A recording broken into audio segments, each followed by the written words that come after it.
Hi అండి అందరికీ. నేను చేసిన వీడియోలో ఒకసారి అయితే కరివేపాకు గురించి చెప్పినప్పుడు ఒక ఫ్రెండ్ అయితే అడిగినుండే, మీరు కరివేపాకు కూడా కొంటారా అండి అని చెప్పేసి. అవునండి, అసలు సిటీలో కరివేపాకు కూడా మనం కొనుక్కోవాల్సిందే. చిన్నప్పుడైతే మన ఇంటి వెనకాల ఇంటి పక్కన ఎక్కడ చూసినా చెట్లే ఉంటుండే. మేమైతే మా మమ్మీ వాళ్ళ ఇంట్లో అయితే చాలా చెట్లు ఉండేవి. ఆకుకూర తోటకూర అయితే పక్కన చెట్లు తెంపుకొచ్చుకొని వండుకుంటే అసలు ఆ టేస్ట్ అంటే అసలు ఇంకెప్పుడు అంత టేస్ట్ మళ్ళీ తినమేమో అనిపిస్తుంది నాకైతే. ఇప్పుడు ఆకుకూరలు తీసుకుంటే 2 రోజులకే పాడైపోతున్నాయి. ఫ్రిడ్జ్లో 2 రోజులు పెడతాము, తీసుకోవడమే కానీ అది కట్ చేయడానికే టైం సరిపోతుంది అనమాట. ఈ పొనగంట ఆకు అయితే తీసుకున్నా అండి. ఇది అంత తొందరగా కట్ చేయలేం కదా, ఒక్కొక్క ఆకు తీయాలి దీంతో. కానీ ఇంకా ఆకుకూరలనేమో ఆ ఇంటి ముందుకు వచ్చిన తర్వాత ఆయనే తెచ్చి ఇస్తుంటాడు. సో అట్లా అని చెప్పి తీసుకున్నాను అనమాట. తీసుకొని 2 డేస్ అయిపోతుంది.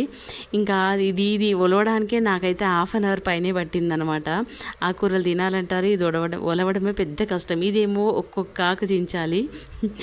ఆకుకూర తీసుకున్నప్పుడల్లా గంట పని దీనికే అయిపోతుంది అనమాట. ఇట్లా ఉంటుంది ఆడవాళ్ళ పనులు. ఇన్ని పనులు చేసుకుంటూ వీడియోలు చేసుకుంటూ ఉంటే ఎట్లుంటుందంటే కొందరికి చూసే వాళ్ళకి వీళ్ళకి ఏం పని పాట లేక వీడియోస్ తీస్తున్నారేమో అనుకుంటారు.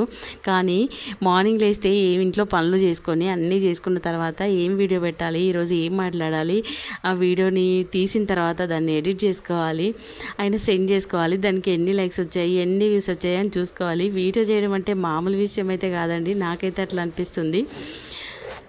అదే అనమాట మ్యాటర్ అండి. చూసి మొత్తం ఇదైతే ఆకుకూర అయితే ఒలుస్తున్నాను అనమాట. హాఫ్ అన్ అవర్ పైన కూర్చున్నా. ఇంకా ఈ ఆకుకూర వండాలి డిన్నర్ కోసం అయితే అనమాట. వీడియో నచ్చితే తప్పకుండా లైక్ చేయండి ఫ్రెండ్స్.